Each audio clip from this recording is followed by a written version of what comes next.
दोस्तों नमस्कार।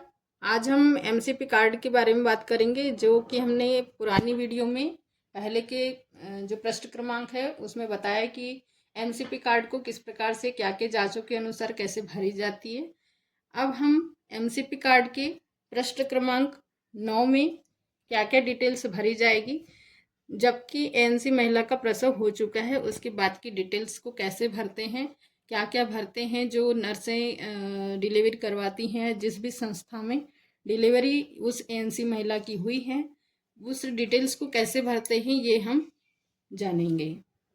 सबसे पहले प्रसव के बाद देखभाल एमसीपी कार्ड में लिखा हुआ है। जो नया एमसीपी कार्ड है उसमें कुछ कुछ चेंजेस हैं, बाकी सेम टू सेम है। उसे हम कैसे भर रहे हैं प्रसव के बाद देखभाल की प्रक्रिया को।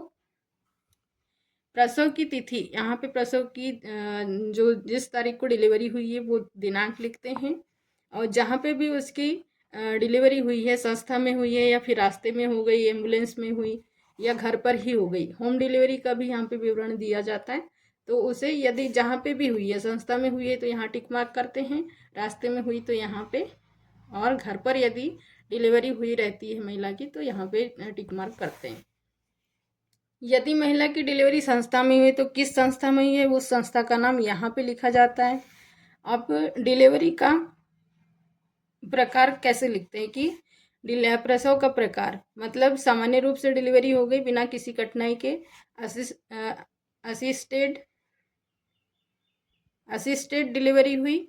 मतलब इस असिस्टेड डिलीवरी का मतलब है कि डिलीवरी हो रही थी लेकिन बच्चा सामने था, लेकिन बच्चा क्रॉस नहीं कर पा रहा था।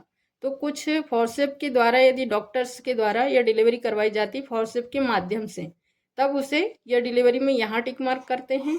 यदि महिला का LSCS या सीजर होता है तब यहाँ टिक मार्क करते हैं। इस प्रकार से इन जांचों को भरा जाता है। डिस्चार्ज दिनांक, महिला की छुट्टी कब हुई उस तारीख को यहाँ पे भरी जाती है। वो समय पर प्रसव हुआ है या फिर समय पूर्व प्रसव हुआ है या गर्भपात हुआ है, उसका विवरण यहाँ पे भरा जाता है। जो भी महिला का यह कार्ड बनाया गया है उस महिला की डिटेल्स डिलीवरी से संबंधित यहाँ पे भरी जाती है। घर पर प्रसव, यदि महिला का प्रसव घर पर हुआ है तो क्या उस दाई ने करवाई है या फिर अन्य कोई परिजन ने कराया है, उसको यहाँ भरा जाता है। यदि डिलीवरी के समय कोई परेशानी तो महिला को नहीं आई थी, या यदि डिलीवरी के समय कोई परेशानी रहती है, यस या नो पर यहाँ पे लिखा जाता है। शिशु का लिंग क्या है, जब डिलीवरी हुई तो बच्चा लड़का था या लड़की था, उसके हिसाब से यदि लड़का था तो यहाँ टिक मार्क करते हैं, लड़की है तो यहाँ पे टिक मार्क करते हैं। शिशु जन्म के तुरंत बाद रोया, हाँ या नहीं, यदि रोया है तो हाँ, नहीं रोया तो नहीं। इंजेक्शन विटामिन के, जब डिलीवरी होती है प्रसव नवजात शिशु को सबसे पहले विटामिन के का इंजेक्शन दिया जाता है, जो कि थाई में दिया जाता है। उसे यहाँ पे टिक मार्क करते हैं, यदि लगाया गया है तो हाँ, नहीं लगाया गया है तो नहीं। डिस्चार्ज के समय दी गई आयरन फोलिक एसिड की गोलियाँ, जब महिला की डिलीवरी होने के बाद में महिला को 6 महीने तक आयरन फोलिक एसिड और कैल्शियम की गोली खाने के लिए बोली जाती है। तो यहाँ पे कितनी गोलियाँ दी गई है उसे भरा जाता है। अब देखते हैं कि शिशु का वजन कितना है। जो न्यूबॉर्न बेबी जो पैदा हुआ है उस बच्चे का वजन नापते हैं सबसे पहले। तो बच्चे का किलो में वजन कितना है और ग्राम में कितना है उसे यहाँ लिखते हैं। और जन्म के 1 घंटे के अंदर सिर्फ स्तनपान शुरू किया या हाँ या नहीं। ये इसलिए होता है कि बच्चा जब डिलीवर होता है तो उसे 1 घंटे के अंदर स्तनपान करवाया जाता है। यदि बच्चा अच्छे से स्तनपान करता है तो उस बच्चा स्वस्थ माना जाता है, और यदि बच्चा अच्छे से स्तनपान नहीं किया जा रहा है, बच्चा सही से दूध नहीं पी पा रहा है, तो ऐसे बच्चे को रिफ़र किया जाता है। तो वो डिटेल्स यहाँ पे रहती है। और हम जब महिला को डिस्चार्ज किया जाता है तो गोलियों का कितना दी गई है गोलियां, ये इस कॉलम में लिखा जाता है। उसके बाद हम देखते हैं प्रसव पश्चात जांच एवं प्रबंधन। प्रसव के 6 सप्ताह पश्चात जांच 45 दिन बाद, महिला की डिलीवरी होने के बाद 6 सप्ताह के बाद 45 दिन तक क्या किया जाता है, जांच करी जाती है। हमारी एनएम सिस्टर के द्वारा जांच करी जाती है उस पीएनसी महिला की। जिस दिनांक को जांच की जाती है वो दिनांक यहाँ पे लिखी जाती है। जांच के दौरान एचबी टेस्ट किया जाता है, कितने ग्राम महिला का ब्लड है वो यहाँ लिखा जाता है। और ओजीटीटी मतलब शुगर जांच भी महिला की जाती है। तो अब यदि महिला की का एचबी यहाँ बताया गया है कि प्रसव पश्चात हीमोग्लोबिन यदि 10 ग्राम से कम आने पर एफसीएम आयरन सुक्रोज के लिए रेफर करें। मतलब यह उस समय जब पीएनसी महिला का एचबी टेस्ट किया जाता है और यदि महिला का ब्लड 10 ग्राम से नीचे आता है तो उस महिला को रेफर किया जाता है एफसीएम लगाने के लिए या फिर आयरन सुक्रोज, दोनों में से कोई भी उसका ब्लड मेंटेन करने के लिए उसे रेफर किया जाता है। यदि ओजीटीटी के दौरान यदि महिला का शुगर बढ़ा हुआ आता है तो उसे भी फॉलो किया जाता है, या फिर यदि ज़्यादा आता है उसका शुगर तो उसे भी रेफर किया जाता है। प्रोफाइलेक्सिस मतलब महिला की जांचें, जैसे पीएनसी महिला की 6 जांचें करने का है तो महिला को 1, 2, 3, 4, 5, 6 यहाँ पे भी 6 कॉलम दिए गए हैं। तो किस किस दिनांक को हमारी एनएम सिस्टर महिला की जांच करवाने गई वो दिनांक यहाँ पे आता है, और कितनी कितनी उसको गोलियां कैल्शियम आयरन की दी इन कॉलम में भरा जाता है। प्रसव पश्चात आयरन सुक्रोज एवं एफसीएम, यदि महिला का ब्लड 10 ग्राम से कम था और उसे आयरन सुक्रोज या एफसीएम लगाया गया है तो किन तारीख को लगाया गया है, कहाँ लगाया गया है, कौन सी संस्था में लगाया गया है, और उस महिला को यदि आयरन सुक्रोज दिया गया तो कितनी खुराक दी गई है, किस तारीख को दी गई है, वो यहाँ पे भरी जाती है। एफसीएम का डिटेल्स यहाँ भरा जाता है। पेज नंबर 9 में ही परिवार नियोजन के बारे में बताया गया है। तो परिवार नियोजन के कुछ साधन हैं, उसके बारे में हम अलग से वीडियो बनाएंगे। यहाँ पे भी परिवार नियोजन के बारे में बताया गया है कि गर्भ निरोधक के बिना यौन संबंध के कारण प्रसव के बाद गर्भवती होने की संभावना ज़्यादा होती है। 2 बच्चों के बीच कम से कम 3 वर्ष के अंतराल रखें।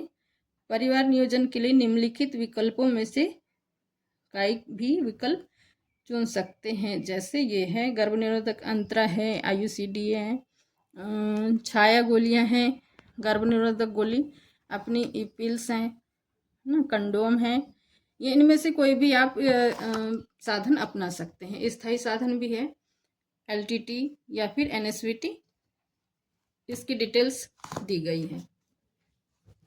अगले पेज में पेज नंबर 10 पे यहाँ पे एचबीएनसी के बारे में है कि महिला की जो चेकअप के दौरान, जैसे पहले दिन तो महिला भर्ती रहती है, तीसरे दिन जब उसकी छुट्टी होती है तब वह जब घर पे आ जाती है, यदि उसका छुट्टी हो गई है, यदि कॉम्प्लिकेशन होता है तो महिला भर्ती ही रहती है।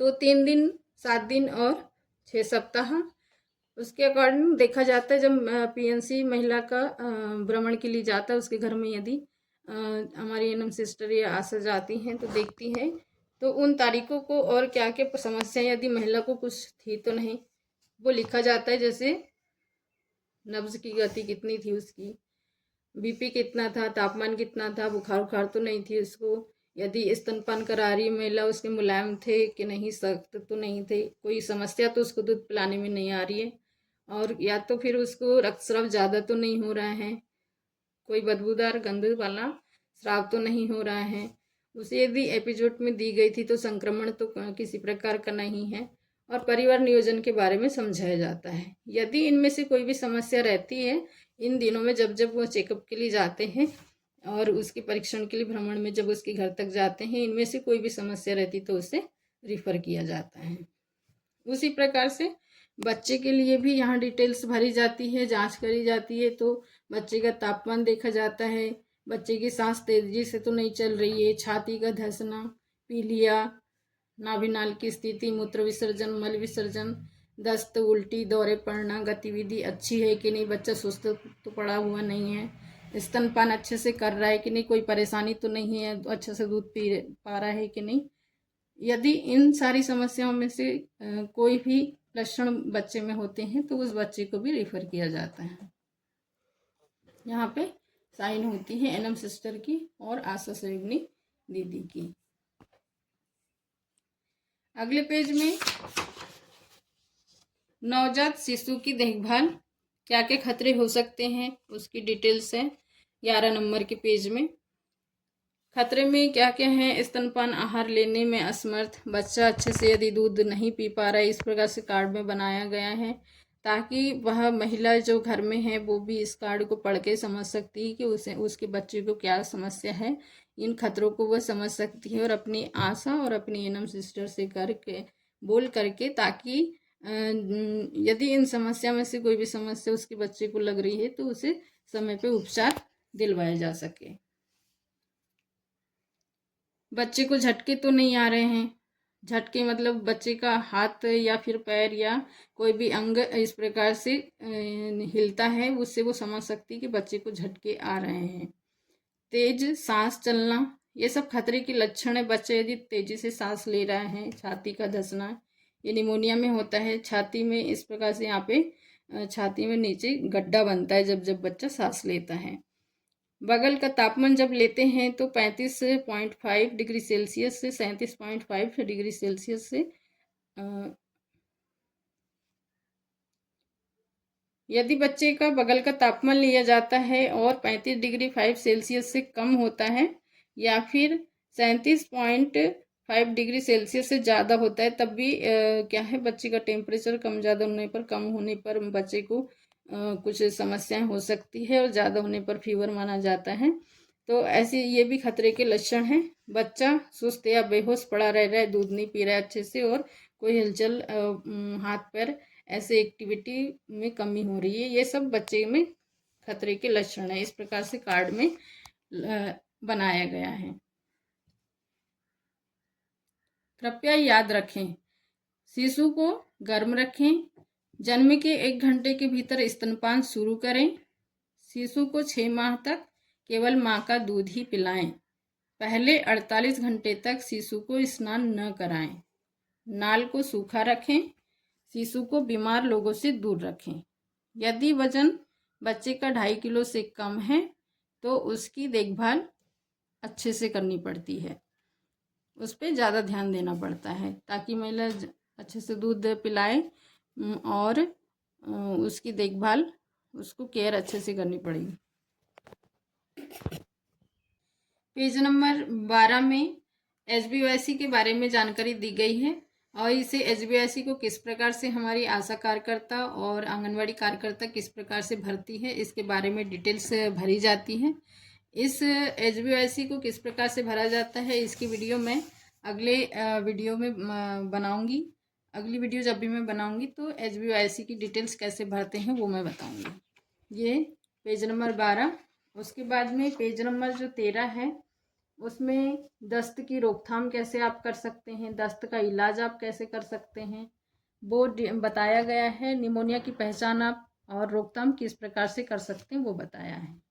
सांस का तेज चलना कब कहेंगे वो बताया गया है। और जब जब आपका बच्चा बड़ा होता है, जैसे 6 महीने के बाद में उसका पूरक आहार चालू हो जाता है, उसके बारे में पेज नंबर 14 में बताया गया है। उसी प्रकार से बच्चे की एक्टिविटी क्या क्या होनी चाहिए उम्र वाइज, उसे ये पेज नंबर 15 में बताया गया है। और पेज नंबर 16 में भी जैसे जैसे बच्चा बड़ा होता है उसकी एक्टिविटी कैसे बदलती है उसके बारे में विवरण दिया गया है पेज नंबर 16 में।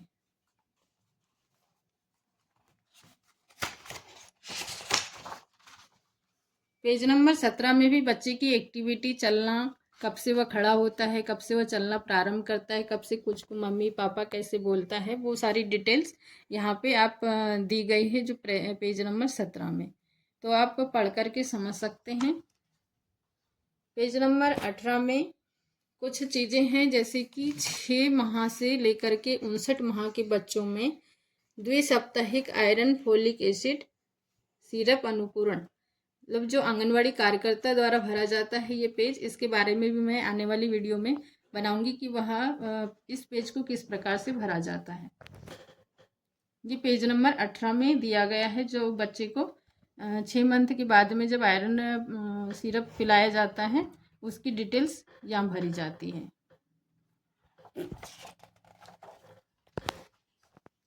प्रश्न नंबर 19 में वृद्धि चार्ट बनाया गया है जो कि हमारी आंगनवाड़ी कार्यकर्ता द्वारा भरा जाता है। लड़कियों में वजन के अनुसार कितनी ऊंचाई होनी चाहिए, लड़कों में वजन के अनुसार कितनी ऊंचाई होनी चाहिए, इसे किस प्रकार से भरेंगे मैं यह आने वाली वीडियो में इसके बारे में वीडियो बनाऊंगी। और सारी डिटेल्स में बताऊंगी। अब हम आगे चलते हैं। तो प्रश्न क्रमांक 20 में टीकाकरण से संबंधित सारी डिटेल्स भरी जाती है एमसीपी कार्ड में, कि जब बच्चे का जन्म किस तारीख को हुआ और 0 डोज, क्या उसे ओपीवी लगा, हेपेटाइटिस लगा या बीसीजी लगा, किस किस तारीख को लगा, इसके बारे में यहाँ पे लिखा जाता है। और जब बच्चा 1.5 माह का हो जाता है तब उसकी डिटेल, टीका यदि उसे लगा है किस तारीख को लगा है, कौन कौन से टीके लगे हैं, इस प्रकार से यहाँ पे जब जब उसे बच्चे को टीके लगाए जाते हैं उसकी डिटेल्स इस पेज नंबर 20 में भरी जाती है। पेज नंबर 21 में उसी प्रकार से जब बच्चे को 16 से 24 मतलब 1.5 साल वाले जो टीके इस पेज में लगाए जाते हैं, उसके बाद 5 से 6 साल, फिर 10 साल और 16 साल का टीका, उसकी डिटेल्स कब लगा है, किस तारीख को लगा है, कौन कौन से टीके लगे हैं, उसकी डिटेल्स यहाँ भरी जाती है। इस प्रकार से हमारा जो एमसीपी कार्ड है टोटल 22 पृष्ठ का है। इसमें सारी डिटेल्स मैंने आपको एमसीपी कार्ड में कौन से पेज में क्या लिखा है, कैसे भरना है, सारी चीज़ें मैंने बताया। यदि आपको यह वीडियो अच्छी लगी हो तो मेरे चैनल को सब्सक्राइब, मेरी वीडियो को लाइक और शेयर ज़रूर कीजिएगा। धन्यवाद।